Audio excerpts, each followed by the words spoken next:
the QTV Nightly News coming to you from our studio on Karaba Avenue, and I am Lena Igwenyiba. Thanks for joining us. Here are the headlines. Fajikunda Major Health Center conducted its annual data presentation and award ceremony to highlight the achievements of the center. The Ishaga Akini Kingdom in Nigeria has conferred a chieftaincy award on Adam Njai, the Gambia's Director of Tourism Promotion in the UK, for his outstanding contributions in promoting the Gambia as a tourist destination. Kabada Development Organization, in collaboration with the Regional Health Directorate and partners, laid a foundation stone for the construction of a community health center in Sasita village in the Lower River region. The Music Education Unit under the Arts Department of the Gambia College held a day-long music seminar and exhibition for students studying music at the college as part of the Student Assessment Program. In international news, Togo's Maimunata Ibrahim has been elected the first female speaker of the 6th legislature of the ECOWAS Parliament. Those were the headlines. Now the news in detail.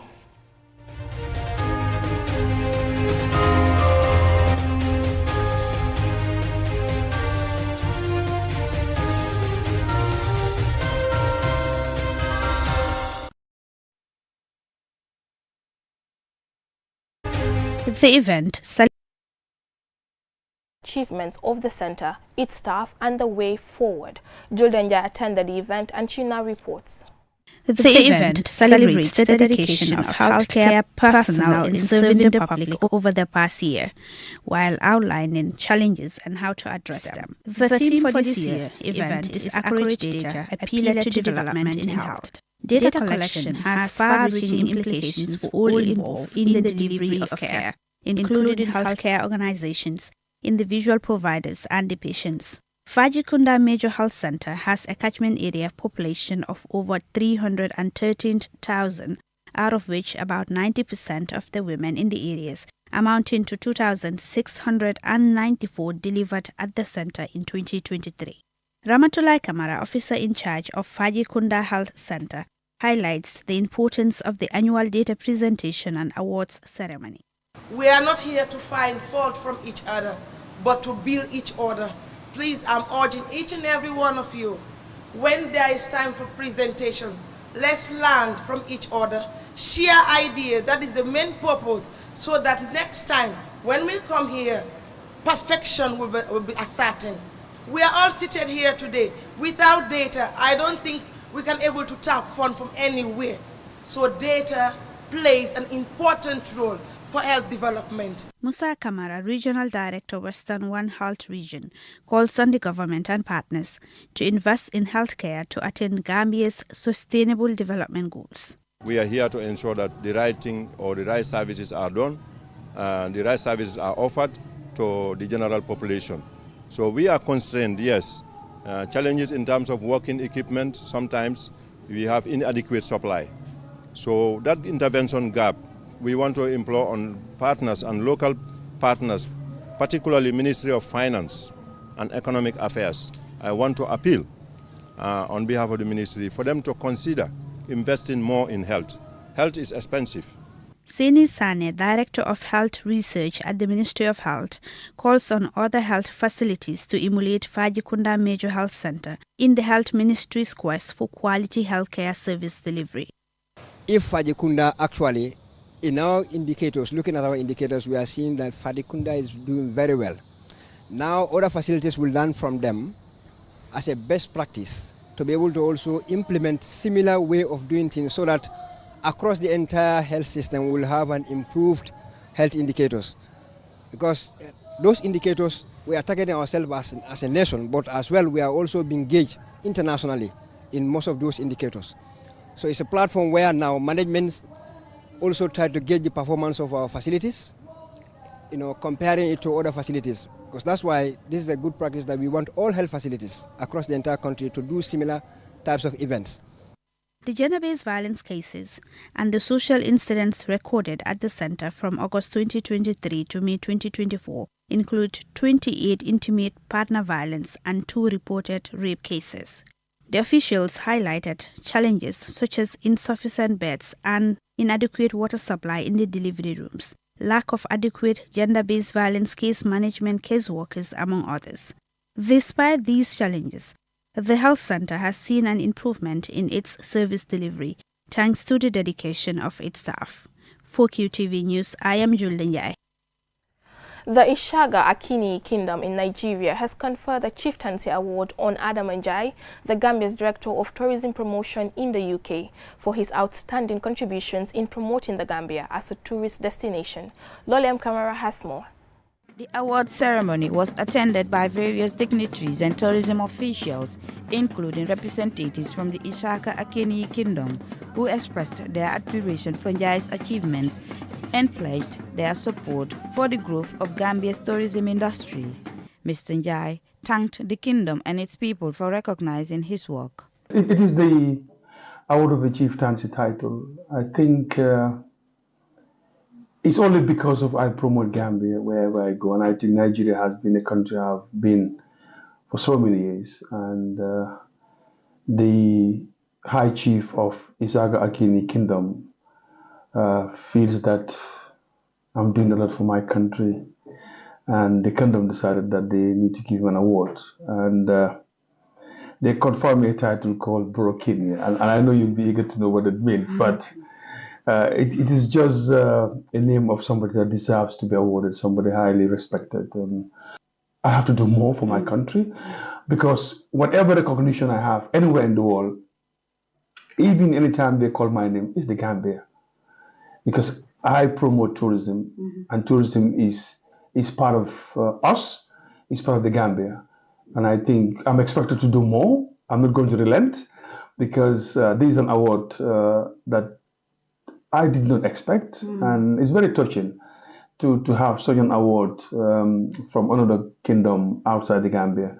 While reassuring his continuous work to promote Gambia's tourism industry, Mr. Njai dedicated the award to the former Minister of Tourism, Hamad Nkeba, and the people of the Gambia. But for me, I think I have to delegate this award to the number one promoter of tourism, and of course, it's the President of the Republic of the Gambia, President Adam Barrow, and of course, by extension, to the former Minister of Tourism and Culture, Hamad Nkeba, the permanent secretary, the current permanent secretary of the Minister of Tourism and Culture, the Director General of the Gambia Tourism Board, and the entire management, together with the tourism fraternity in the Gambia. And of course, this award in general is for the Gambia. Because whatever I achieve today in terms of tourism promotion or people recognizing my work is for my country. The Isaka Akini Kingdom is Ogun State in southwestern Nigeria. It is the second most industrialized state after Lagos.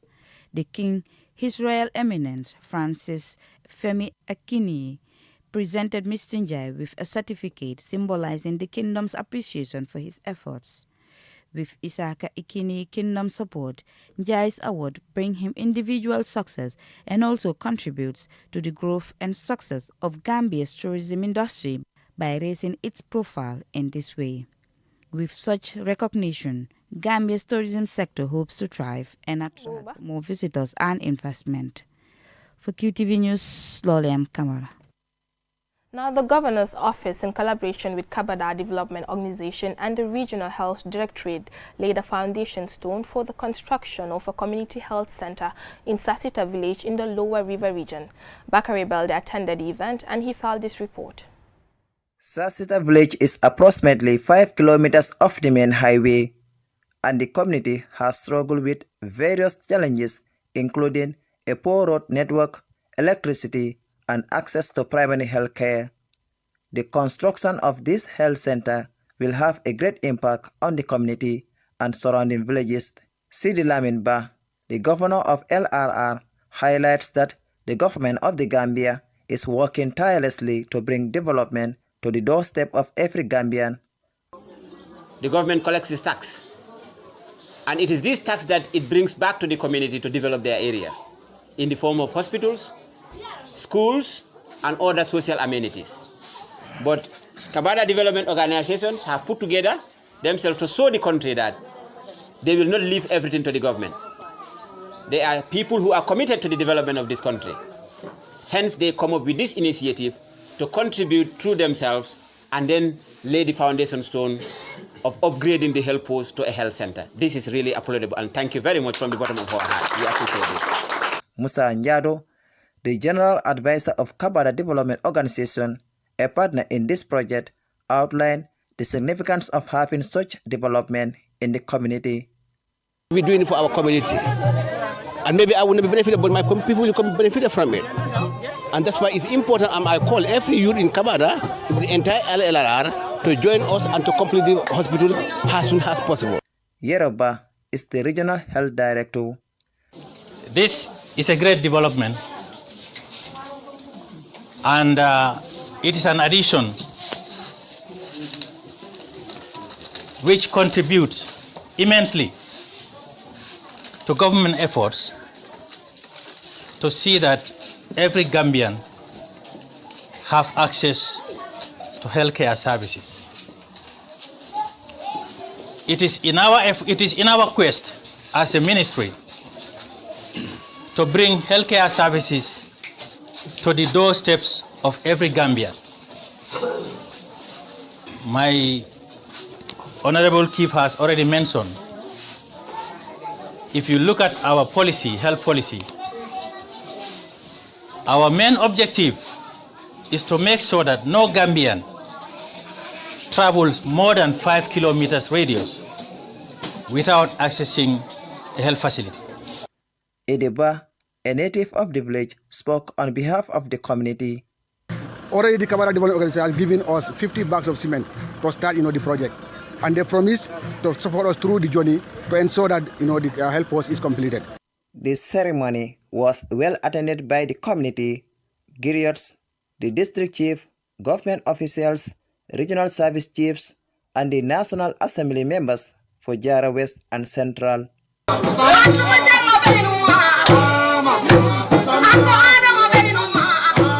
Bakari Balde, QTV News. We will now go for a commercial break. When we return, we have more local and international news stories. Do stay tuned. The art of juggling is a true spectacle of agility, coordination, and speed. A symbol of progression, precision, and mastery.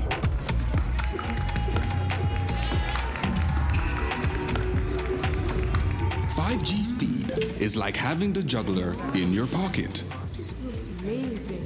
With lightning-fast download and upload speeds, you'll easily be able to juggle even the busiest workdays.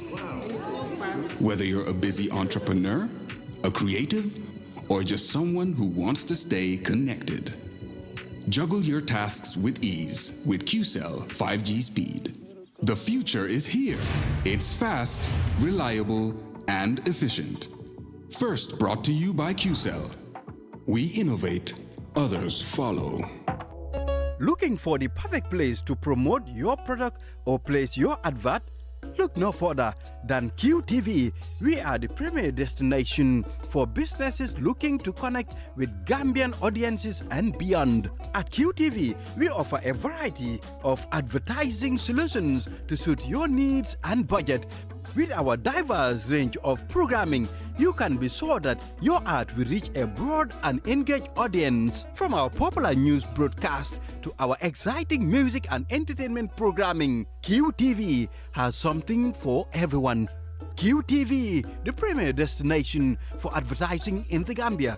Contact us today and let us help you reach your audience.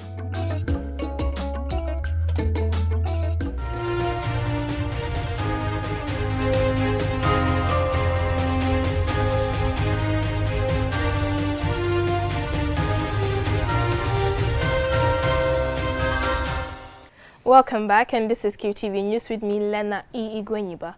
The Music Education Unit under the Arts Department of the Gambia College held a day-long music seminar and exhibition on Monday for students studying music at the college as part of the Student Assessment Program. And Sumana Esonyasi witnessed the event, and he now reports. Formerly known as Yundum College, the Gambia College, founded in 1952, 13 years before the end of colonial rule, is the oldest tertiary education institution in the Gambia. It is renowned for its history as the leading teacher training institute in the country. Following years of dormancy, the school administration, in its drive to revitalize what was once a thriving music department, recently re-established the unit, giving a platform to students interested in music to pursue their passion with formal guidance. At the opening of the seminar, renowned educationist Mr. Abubakar Jallo, principal of the Gambia College, and Malang Jaju, head of the arts department, underscored the administration's commitment to supporting the music unit. They also acknowledged the role music plays in providing entertainment, enhancing students' performance, and preserving culture. Because for a very long time, the art of music was left to only people that are interested in doing it, and they learn it in anyhow. Most of the top people that are into music in this country may not be able to recognize the do from the re or from the mi, but they are playing good music. So if those people are given the high pitches, the low pitches of music, probably it will improve their performance as far as the music industry in this country is concerned. Music is not to go into the classroom and sing, dance, and move. It has gone beyond that. All you need is to learn from each other. The assignment is given to you, and today is the day that each and every one of you will showcase your talent. Yama Bite, one of the students who participated in the cultural music exhibition, thanked the school administration for giving them the platform to pursue music and showcase their talent, and went on to share with the audience how exhibitions like this one will impact them as they journey to becoming professional music trainers in the country's education sector. And the thoughts that we raise during this seminar would be useful to our continuous education and future endeavors. These students are no strangers to cultural music, and their ability to play cultural instruments such as the kora, accompanying melodious traditional songs depicting African folklore, and poems that speak of burning societal issues while at the same time providing entertainment, impressed many audience members. And while they continue to learn more to master their craft, what is clear to at least this visibly impressed audience, many of whom occasionally joined in as the students performed, is that the country can be assured of a great pool of music trainers in the near future, whose drive will help immensely in preserving the country's traditional music. Ansmaneso Nyasi for KTV News. Over 100 students from Palom Basic Cycle School in Berending in the West Coast region visited rural Gambia to explore new places, increase their knowledge to enhance learning. Don Williams caught up with them and filed this report. Educational excursions are a great way to engage students in learning outside the classroom. They allow students to explore the world beyond their books, gain valuable knowledge and skills, and form memories that will last a lifetime. For most of these students, it is their first time embarking on such a venture. Umar Cham is a teacher and coordinator of the SCS Club at Palom Basic Cycle School in Berendin, Kumbu. The reason why we embark on this excursion is for students to learn, because seeing is to believe. This is why we decided to go out as well, because seeing is believing as well, as I said. Okay, and in that case as well, you realize that it is stated in their syllabus as well. So this is why they go around among various historical places as well, in order to explore and to investigate the history of their own country as well. Okay, so that they will be able to recall and to remember as well. And in that situation as well, you realize that at the end of the day, in their exams, questions, such type of questions will be given as well. Okay, and it will appear. So it will help them in the future. Mamadi Sedi, a physical educational and cultural teacher and assistant coordinator of the trip, explained the relevance and advantages of the excursion to students. All cannot be overemphasized, but just to elaborate on few. That is the time we went to Jahali and Pachar, it was so amazing. And what we see there, to myself and some of my students, what we have in mind, that is, Jahali and Pachar around that end can feed the country. Because what we see there, we have the river Gambia is there, which is fresh water. And that fresh water can sustain the whole nation if we make the best use of it. Because that place we have vast lands, those vast lands right now there is no rice cultivation taking place there.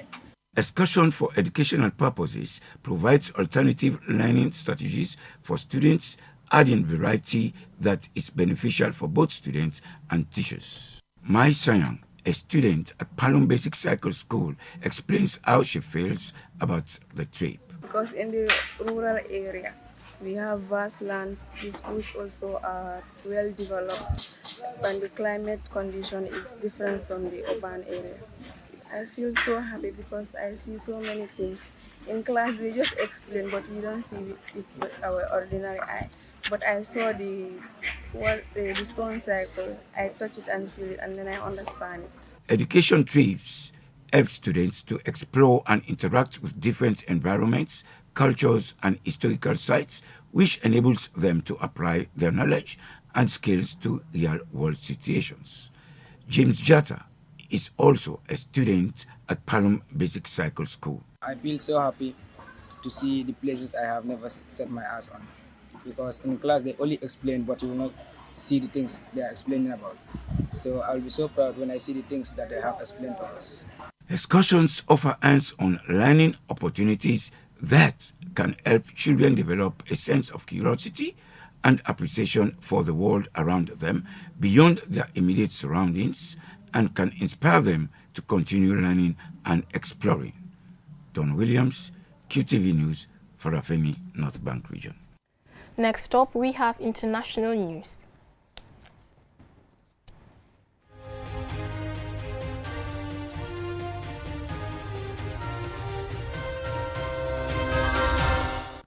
Now, Togo's Maimunatu Ibrahim has been elected the first female speaker of the 6th legislature of the ECOWAS Parliament at its second extraordinary session in Kano State, Nigeria.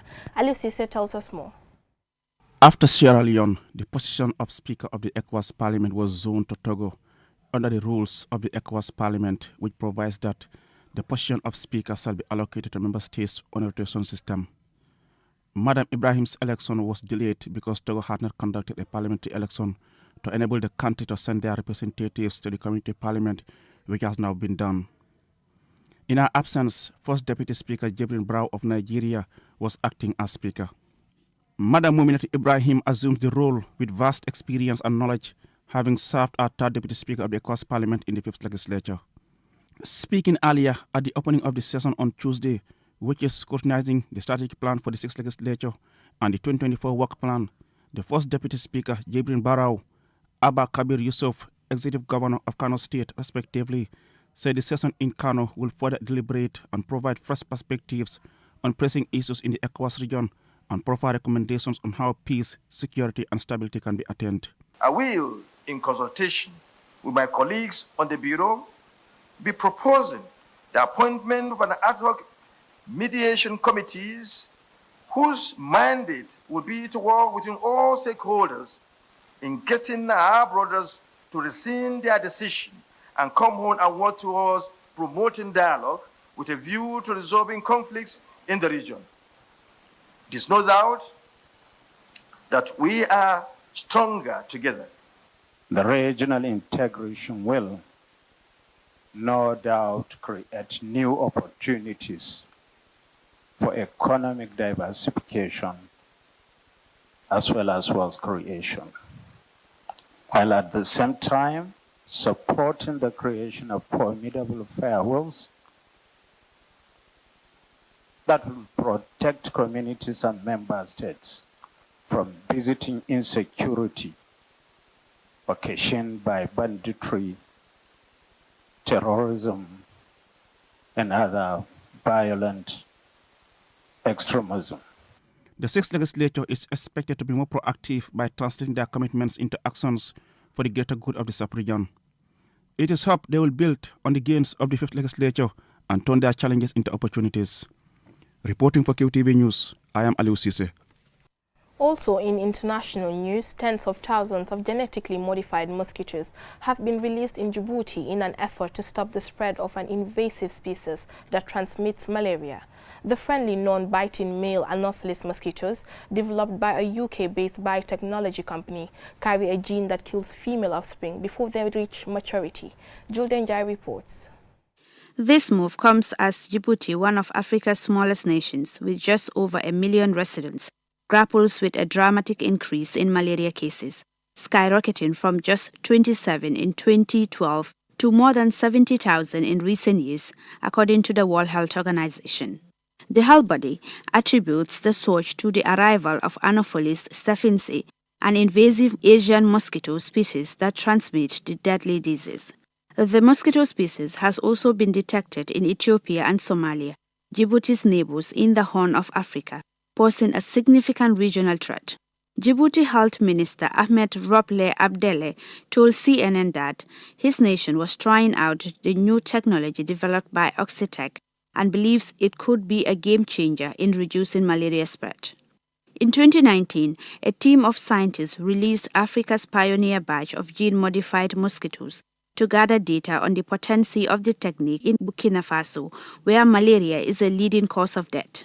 According to Vector Control Research Alliance, Target Malaria, the mosquitoes released in the West African country were genetically modified to be sterilized, so they can mate but not produce offspring.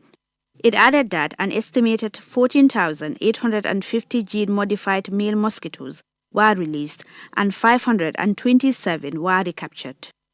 According to the latest World Malaria Report, there were 249 million cases of malaria in 2022 compared to 244 million cases in 2021. The estimated number of malaria deaths stood at 608,000 in 2022 compared to 610,000 in 2021. The WHO African region continues to carry a disproportionately high share of the global malaria burden. In 2022, the region was home to about 94% of all malaria cases and 95% of deaths. Children under 5 years of age accounted for about 78% of all malaria deaths in the region. Malaria is a life-threatening disease spread to humans by some types of mosquitoes. It is mostly found in tropical countries. It is preventable and curable. The infection is caused by a parasite and does not spread from person to person. For QTV News, I am Julden. That's all we have for you in this bulletin. Join tomorrow at 8 p.m. for Weekend Review with Ade Darami and Momo Dumboch. Thanks for watching.